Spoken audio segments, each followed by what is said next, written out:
the most fascinating thing is that every Nigerian wants to start a business. And most of the Nigerians that are trying to start their business don't even know that the business idea that they have in mind is one of the worst businesses you can start in Nigeria. There are businesses that you should not even touch, even with a long spoon. There are businesses that will leave you both drained and mentally exhausted by the time you open it in Nigeria. So in this video, we'll be discussing the 10 worst businesses to start in Nigeria. So if you're already watching this, I want you to hit the subscribe button so you can follow us.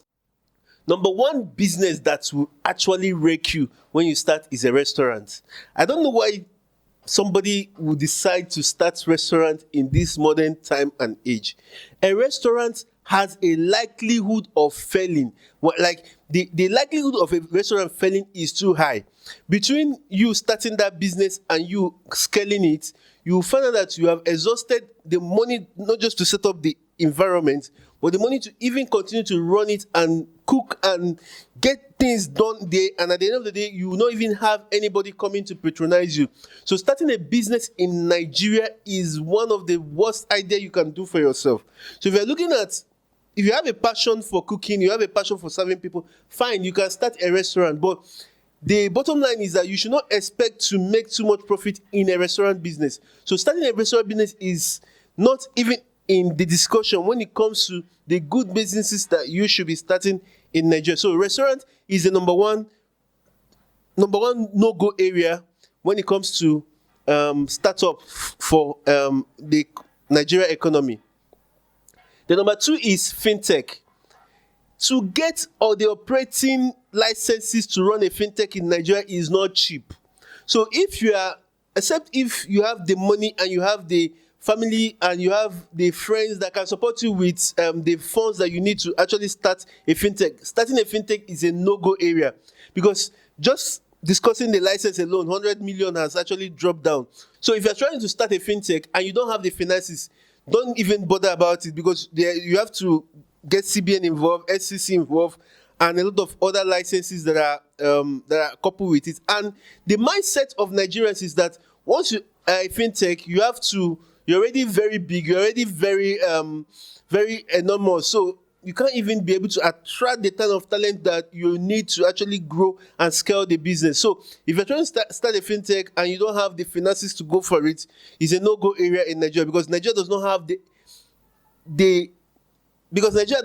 the enabling environment to actually start and grow fintech. And the major ones, I'm talking about the Paystack and the Flutter Waves, and have already taken over. And except if you are coming up with something new and you're coming with the resources to make something happen, fintech is out of it.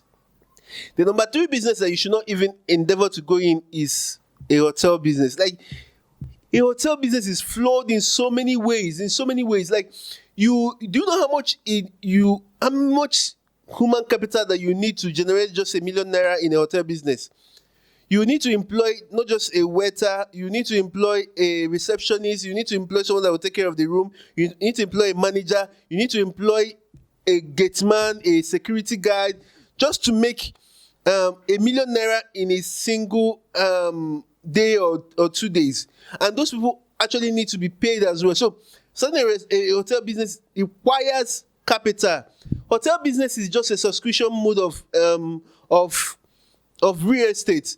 And the funny thing is that by the time you set up all these things, you find out that people will come into the hotel and spoil it. Nigerians don't have a maintenance culture. You will see someone that will come in, and because he pays so much for the hotel room, he or she will say, okay, I'm going home with your refrigerator, I'm going home with a TV. So you see them come up with ways to steal from you, steal the things that you have inside the hotel. Even when you put your check and balances in place, you find out that you will have not just people stealing from you, also have people that will just intentionally damage your properties, and there's nothing you can do about it. You might think you're going to persecute them, but it's the ones that you are actually able to see that you actually persecute. So starting a hotel business, except if you're using it to tie down money for old age, is a flawed business at the end of the day. Drop shipping. Everybody is doing dropshipping. Everybody, at one point in time, everybody and their grandparents are doing dropshipping. So they are dropshipping for everything. So the reason why dropshipping is bad is because the barrier of entering is so low. Anybody can easily go to Alibaba or go to one Chinese website and buy from them when people have ordered from them. So you find out that you can only be able to serve the people in your community. So you have only like 4 or 5 friends that will be buying from you. So dropshipping is not a very good business to start in Nigeria right now. So pick this point. Start businesses that have higher barrier of entry, things that people cannot easily enter just like that. So dropshipping does not meet that criteria. Supermarkets.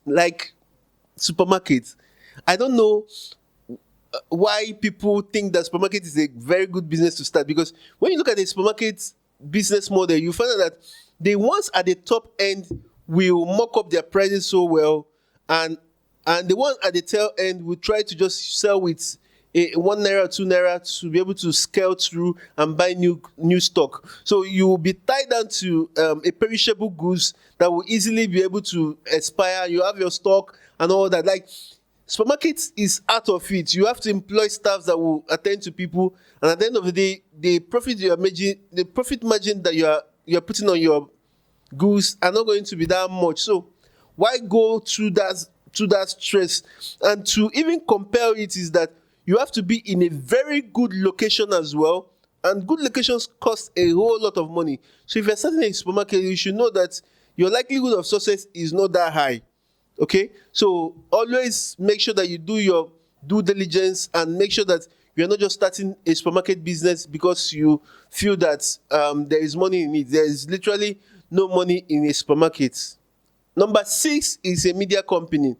People think that starting a media company is a good idea, but when was the last time you see a powerful media that just started that made money?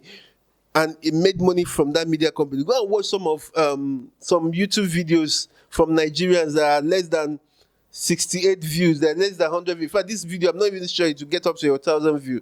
So the funny thing is that if we're making money from this video, that means we'll likely go out of business. So this video, we're just doing it for the love of it.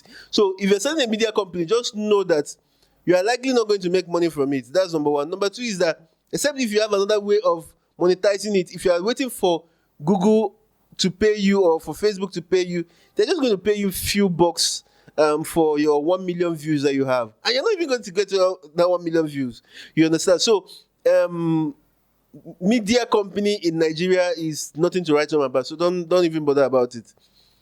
The number 7 is real estate. I know that a lot of people are going to bash me on this, but real estate agency is one of the worst business you can start in Nigeria this year. And if you're thinking about it, just die it. There's a lot of agents around already. Like, every street have like 18 agents. So if you're looking for a house now, you definitely see like 1 million agents if you need them in Lagos now.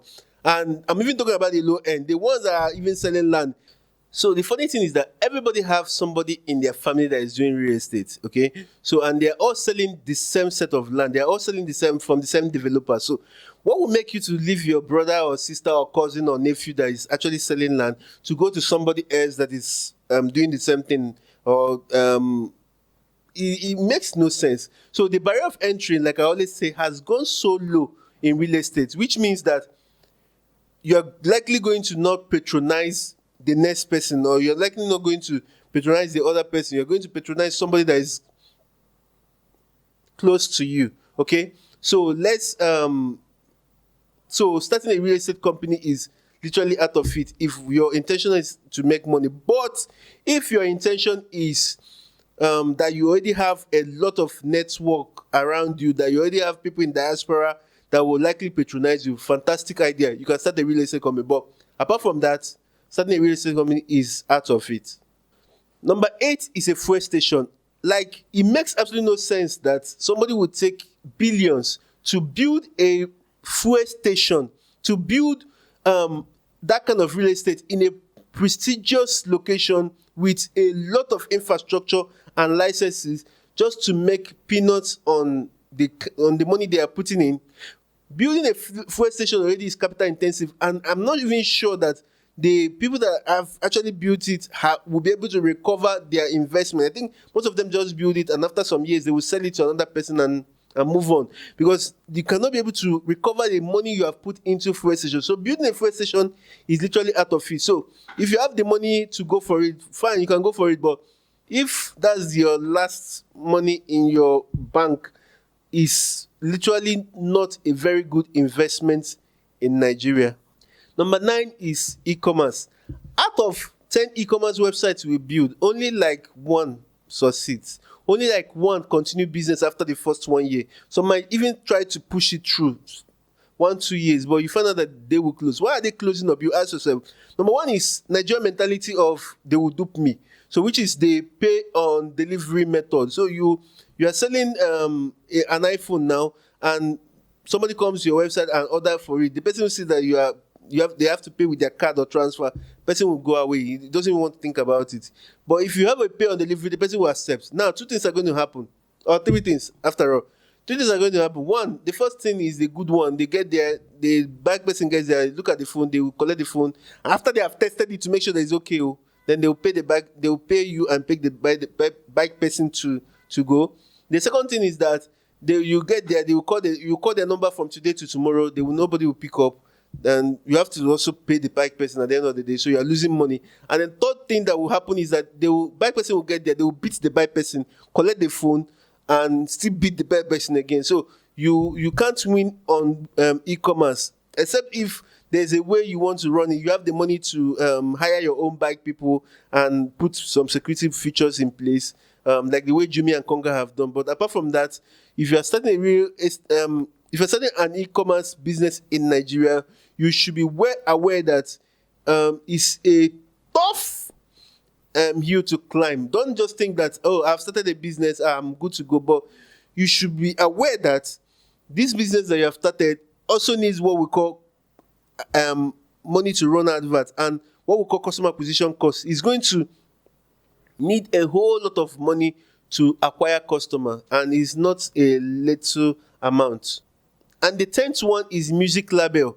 Owning a music label is literally like owning a poverty alleviation scheme, because you are expected by Nigerians to take somebody away that have not actually made it, that is not contributing anything. Take the person, pay the person sign-on fee for 5 years, put the person on your studio that you are paying for, and get the person to blow. After which the person will leave you and go and establish his own music label for himself. So you might think, if I get one person to blow, I will be able to make my money. But out of 1,000 Nigerians that are musicians, only by like half, less than 1% are going to make it. That's the truth. So if you think that you are going to get that 1% to actually make it, you are just kidding yourself, okay? Because you don't even have the resources, the kind of money that's required to be able to push an artist to a stardom. And when the funny thing is that when they even become that star that you are pushing them to be, they are likely going to walk away. So because you're not sending them to a very long contract, and they need a whole lot of runway to be able to make it. And they are going to now use your resources, and they're going to use your brand to be able to make it. Then they will be able to go away after they have made it. So why do you want to do that to yourself? So the thing remains that a music label is not it at all. You better do something else with your money.